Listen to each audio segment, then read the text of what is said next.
ఈశాన్య రాష్ట్రం అసోంను వరదలు ముంచెత్తాయి. 29 జిల్లాలోని 22 లక్షల మంది ప్రజలు జలదిగ్బంధంలో చిక్కుకున్నారు. బ్రహ్మపుత్ర దాని ఉపనదులు ఉగ్రరూపం దాల్చడంతో వేలాది గ్రామాలు నీట మునిగాయి. అసోంలో వరద బీభత్సం అంతకంతకు పెరుగుతోంది. 24 గంటల్లో మరో 8 మంది మృతి చెందారు. దీంతో మృతుల సంఖ్య 56కు చేరినట్లుగా అధికారులు తెలిపారు. మొత్తం 27 జిల్లాలోని 16,25,000 మంది నిరాశ్రయులైనట్లుగా ప్రకటించారు. బ్రహ్మపుత్ర, డిగేరు, కొల్లాంగ్ నదులతో పాటు పెద్ద నదులన్నీ ఉప్పొంగి పొర్లుతున్నాయి.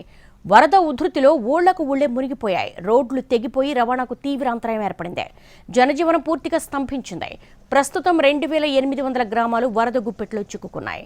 42,478 హెక్టార్లలో వివిధ రకాల పంటలు నీట మునిగినట్లుగా అధికారులు తెలిపారు. వరదల కారణంగా పలు జిల్లాల్లో రోడ్లు, వంతెనలు, ఇతర మౌలిక సదుపాయాలు దెబ్బతిన్నట్లుగా చెప్పారు.